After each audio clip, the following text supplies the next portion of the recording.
नमस्कार मित्रों, मैं गौरव मेहता स्वागत करता हूं अपने YouTube चैनल जेन्युइन एस्ट्रोलॉजी में। और आज एक महत्वपूर्ण वीडियो लेकर के आया हूं आपके सामने, क्योंकि कुछ दर्शकों ने हमें कमेंट किया था कि साल 2021 के बारे में बताएं। तो आज हम बात करेंगे साल 2021 के वार्षिक राशिफल के बारे में। मित्रों, साल 2020 जो गया है वो सभी के लिए कहीं ना कहीं संघर्ष में ही गया है। फिर भी बहुत से लोगों की स्थिति निम्न वर्गों की अपेक्षा कहीं ना कहीं अच्छी रही है। साल 2020 में बहुत से कार्य अधूरे रह गए, कुछ नया कर गुजरने की हिम्मत भी टूट गई। बहुत से लोगों के अपने जो प्लान्स थे वो पूरे नहीं हो पाए, जिस कारण जो लक्ष्य निर्धारित किए थे वह लक्ष्य अधूरे रह गए। साल 2021 में नए साल पर नई रणनीति व्यक्ति बना करके चलता है। इसीलिए यह वीडियो आपके लिए काफ़ी मदद करने वाला है। आपके दिमाग में अनेकों प्रश्न उठ रहे होंगे, जो कि ज़रूरी भी है एक जिम्मेवार व्यक्ति के लिए, कि क्या वो अपने साल 2020 के लक्ष्य को पूरा कर सकेगा 2021 में। तो आज के इस वीडियो में मैं आपको बताऊंगा साल 2021 में क्या नई संभावनाएं निकल करके सामने आ रही हैं।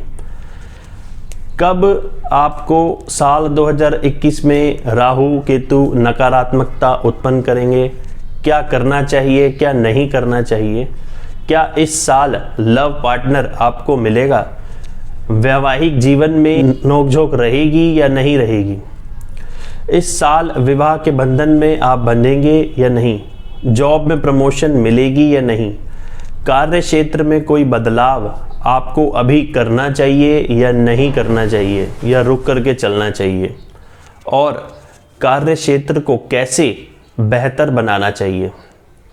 क्योंकि नया साल केवल नई उम्मीदें नहीं, नई चुनौतियां भी सामने लेकर के आता है। तो वीडियो को एंड तक ज़रूर देखें और इसका लाभ उठाएं। यहाँ पर एक सही और महत्वपूर्ण बात आपको ज़रूर बताना चाहूँगा। अक्सर कुछ लोग इस बात को ही ध्यान में रख कर के राशिफल देखते हैं। आप कहीं भी राशिफल देखें, टीवी, न्यूज़पेपर, यूट्यूब, ब्लॉग्स, कहीं भी जो राशिफल होता है वो सिर्फ वर्तमान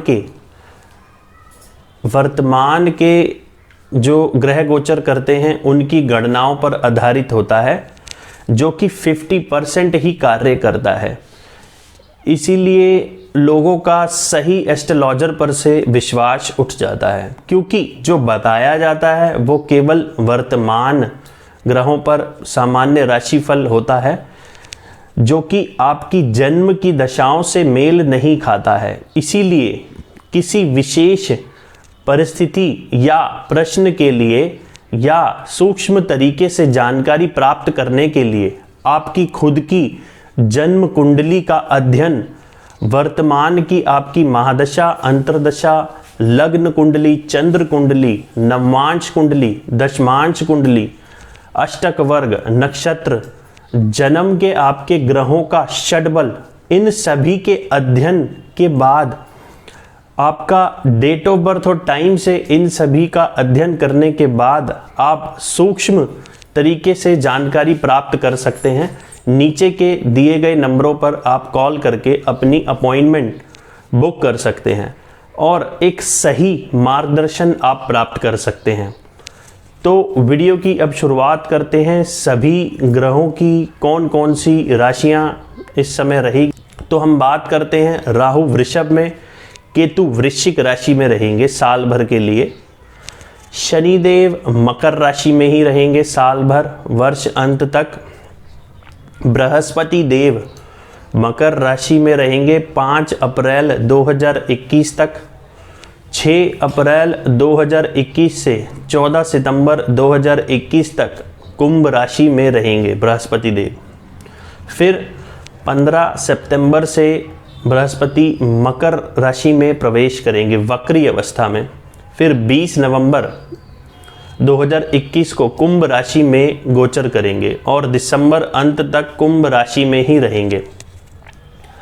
मंगल ग्रह जो ग्रहों में सेनापति हैं, शुरुआत के महीने में मेष राशि में रहेंगे और मंगल लगभग 45 दिन में एक राशि से निकल कर के दूसरी राशि में प्रवेश करते हैं।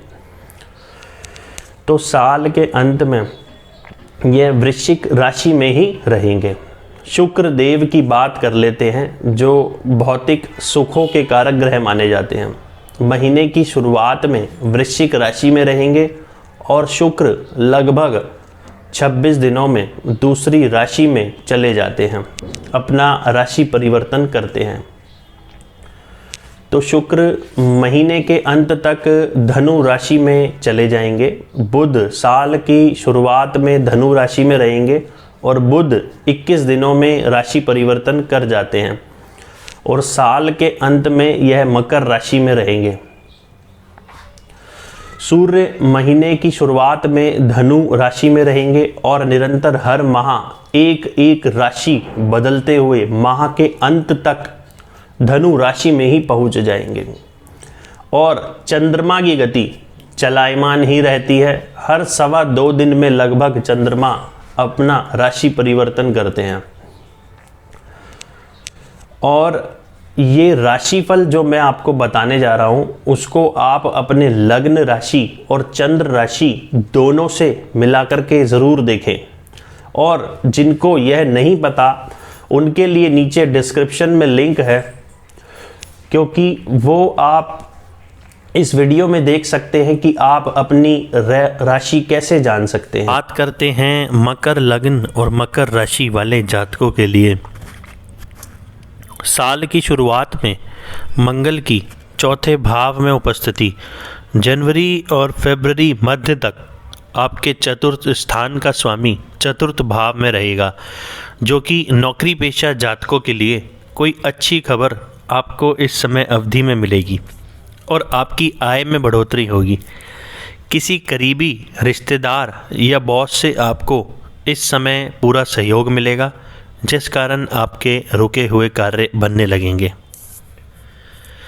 कार्य क्षेत्र से संबंधित अगर कोई भी बड़ा महत्वपूर्ण डिसीजन अगर आपने लेना है तो ये समय आपके लिए नए अवसर लेकर के आ रहा है। पर यहाँ एक बात और कहना चाहूँगा कि आप अपनी कुंडली के अष्टक वर्ग में गुरु ग्रह को कितने बिंदु प्राप्त हैं ये भी ज़रूर देख लें। अगर वहाँ 4 से कम बिंदु हैं तो निर्णय काफ़ी सोच विचार कर कर ही लेना चाहिए। इस समय आपको मान सम्मान की प्राप्ति होगी और जो कार्य अटके हुए थे वो सिद्ध होंगे। जिन लोगों को रोजगार या कार्य क्षेत्र में परेशानियां थी उनके लिए लगभग 1.5 माह बहुत ही मददगार साबित होगा। जो लोग अविवाहित हैं उनके लिए इस वर्ष भर ही विवाह के प्रस्ताव आने की संभावनाएं बनती हैं। कुछ लोगों को शनिदेव की लग्न स्थान में उपस्थिति के कारण विवाह के जो प्रस्ताव आ रहे थे पर वो बात नहीं बन पा रही थी, अटकी हुई थी, तो अब वो बात पक्की होने की संभावनाएं अधिक हैं। परंतु आपकी कुंडली में भी अगर इस समय किसी पॉजिटिव ग्रह की दशा चल रही हुई तो विवाह ज़रूर पक्का होगा। और जो लोग विवाहित हैं उनके लिए भी ये वर्ष भर काफ़ी समय अच्छा जाने वाला है। वहीं 15 फरवरी से 14 मार्च मध्य तक धन को लेकर के कुछ चिंता या मानसिक परेशानी आपको रह सकती है। इस समय अवधि में अगर किसी को आपने धन दिया हुआ है तो वहाँ से पैसा लौटने में दिक्कत परेशानी आ सकती है। कोई सरकारी कार्य अगर आप इस अवधि में करते हैं तो इस समय उसमें कुछ विविधाएं उत्पन्न हो सकती है। इस अवधि में किसी को भी धन देने से बचना चाहिए। वहीं 15 मार्च से 25 अप्रैल के मध्य कोई लंबी दूरी की यात्रा होने की संभावनाएं बनती हैं। कार्य क्षेत्र को लेकर के कोई लंबी यात्रा होगी तो उससे लाभ ज़रूर होगा। इस समय भागदौड़ आपकी काफ़ी बढ़ेगी, शेड्यूल आपका काफ़ी बिजी रहेगा। पिता के साथ एक अच्छा समय व्यतीत होगा। जिन लोगों के पिता नहीं हैं उनको पिता समान लोगों से, बड़े बुजुर्गों से एक सही ज्ञान प्राप्त होगा। वहीं जून माह में जो लोग प्रेम प्रसंग में हैं उनके लिए समय उतना अच्छा नहीं है। वैसे तो वर्ष भर ही मकर वालों के प्रेमी प्रेमिकाओं के लिए वर्ष उतना अनुकूल नहीं दिख रहा है। ख़ास तौर पर जून माह में संबंधों में विच्छेद होने की स्थिति उत्पन्न हो सकती है।